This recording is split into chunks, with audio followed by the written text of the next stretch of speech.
এই নদীর নাম বংশী নদী। এই নদীটি পশ্চিম পাশে ধামরাই উপজেলা অবস্থিত। এটি ঢাকা জেলার সর্বশেষ উপজেলা। এই ধামরাই উপজেলায় কাগজিপাড়া নামে একটি গ্রাম আছে। প্রায় শতাধিক পরিবার নিয়ে এই কাগজিপাড়া গ্রামটি গঠিত। এই শতাধিক পরিবারটি হচ্ছিল পাল সম্প্রদায়। তারা মৃৎশিল্পের সাথে জড়িত।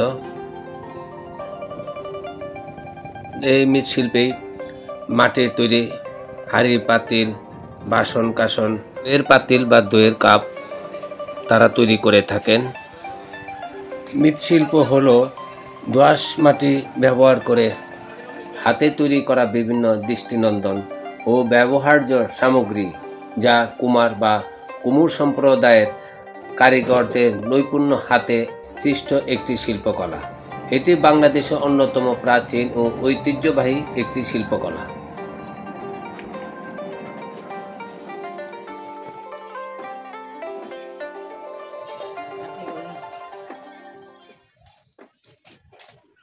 এই শিল্পকর্মের সাথে যারা জড়িত তাদেরকে কুম্ভকার বা কুমার, এবং যে কর্মশালাতে তারা এগুলো তৈরি করেন তাকে কুম্ভশালা বা কুমারশালা বলা হয়। মৃৎশিল্পের মূল উপাদান হলো দোআঁশ মাটি, যা বেশ আঠালো। মৃৎ শব্দের অর্থ মৃত্তিকা বা মাটি, এবং শিল্প বলতে সুন্দর ও সৃষ্টিশীল বস্তুকে বোঝায়।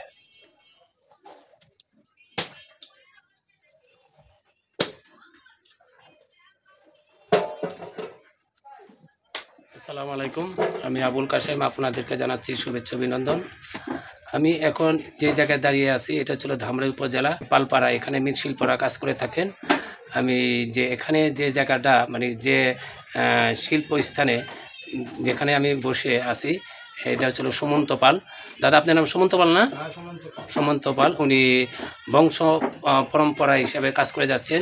ওনার বাবা, তার বাবা মানে ঠাকুরদা এই কাজে ছিলেন। তাহলে ওনার বয়স অনুযায়ী বোঝা যাচ্ছে যে এখন মনে হয় 80 বা 75 এরকম বয়স হবে। এই কাজে সে ব্যস্ত আছে। ওনার কাছ থেকে আমরা এই মৃৎশিল্প সম্পর্কে জানবো, উনি এখন কি অবস্থানে আছে। এখন তো আধুনিক যুগে আধুনিক সভ্যতায় মাটির শিল্পকে মানে মৃৎশিল্পকে ওভারটেক করে যান্ত্রিক এসেছে এবং প্লাস্টিক বাজার দখল করে নিয়েছে। এখন তাদের জীবনযাত্রা মান কীরকম, এরা কি ভালো অবস্থানে আছে নাকি খারাপ অবস্থান আছে, সেই জিনিসটা ওনাদের কাছ থেকে জানার চেষ্টা করব। তো বন্ধুরা, আপনারা আমার সাথে থাকেন। সুমন্ত পাল, ওনার কাছ থেকে কিছু জানার চেষ্টা করব। দাদা, আপনি এখানে কত বছর ধরে কাজ করতেছেন? এখানে মানে আপনি তো এটা তো বংশগতভাবে কাজ। আমার এইখানে বাড়ি, আমার বাড়ি এখানে কাজ করি। আমার বাবাই করে গেছে, আমিও করি মাটির কাজ করি। কি করুন, এখন এই বসে তো কোনো কাজের মধ্যে যাওয়া যায় না। তো আপনি এখন বয়স কত চলতেছে? আমার বয়স 70।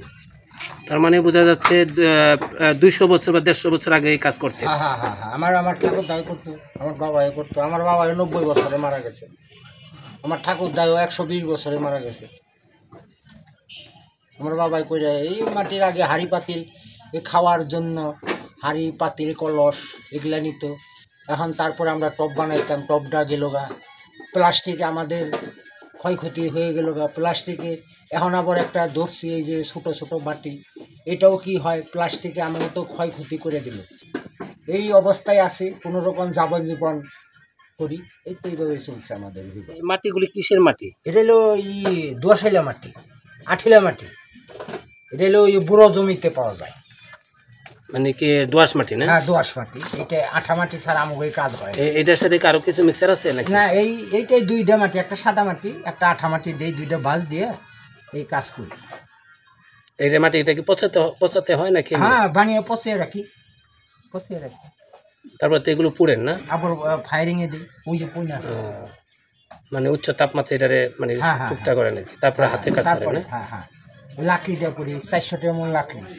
কোনো রকম জীবন যাপন চলতে আসি।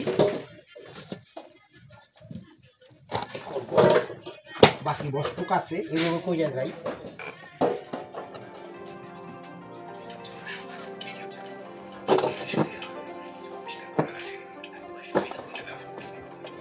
মাটি দিয়ে তৈরি নানাবিধ শিল্পকর্ম যেমন কলস, হাঁড়ি, সরা, বাসন, কুসন, পেয়ালা, মটকা, পিঠে তৈরি সাজ, দইয়ের কাপ, চায়ের কাপ ইত্যাদি মৃৎশিল্পের অন্তর্ভুক্ত। মৃৎশিল্প হল বিশেষ দোআঁশ বা কাদামাটি, চীনামাটি ইত্যাদির সাহায্যে হাঁড়ি, পাতিল ও বিভিন্ন আসবাবপত্র তৈরি করা শিল্প।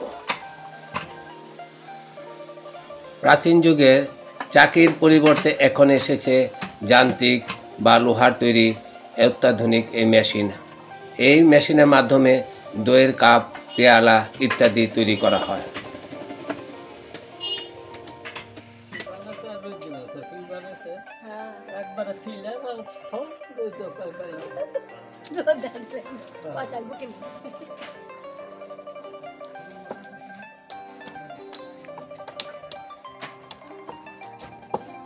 মাসি এটাকে কি বলে? এই যে আপনি যে গোল গোল করলেন, গুটি না? এটা কিসের গুটি? আচ্ছা আচ্ছা, এই যে এগুলো গুটি না?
কুমারের হাতে নৈপুণ্যতায় ফুটে ওঠে গ্রাম বাংলার ঐতিহ্য।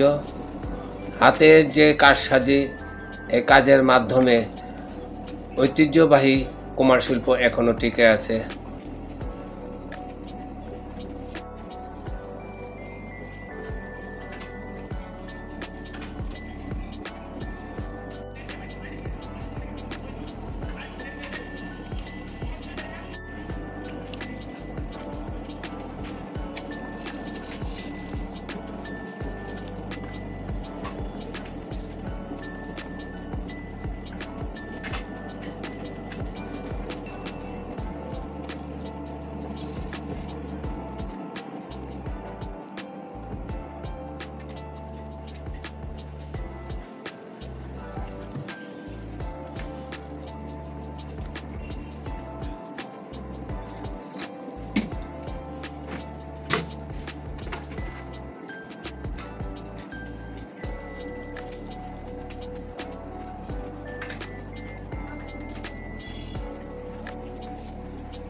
আপনারা দেখতে পাচ্ছেন যে কাগজি পাড়া যে পালপাড়া যে এতে যে মৃৎশিল্প দেখেন, সে এখানে কিন্তু এটা ল্যাম্প না দাদা, ল্যাম্প বানাচ্ছে।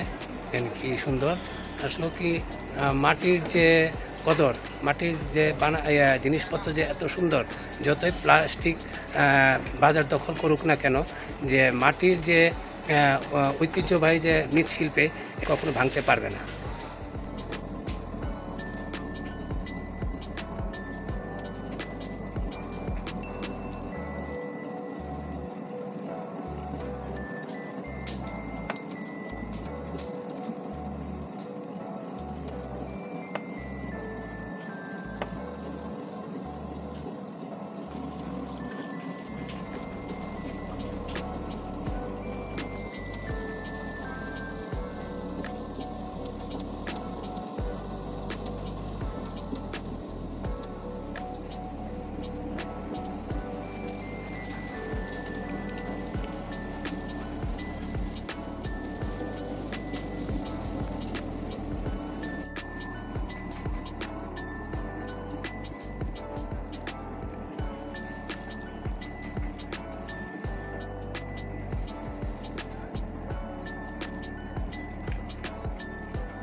মাটি দিয়ে তৈরি নানাবিধ শিল্পকর্ম, যেমন কলস, হাঁড়ি, সরা, বাসনকোসন, পেয়ালা, মটকা, পিঠার তৈরি সাজ, দইয়ের কাপ ইত্যাদি বস্তুগুলো টেকসই মজবুত করার জন্য উচ্চ তাপমাত্রায় পোড়ানো হয়।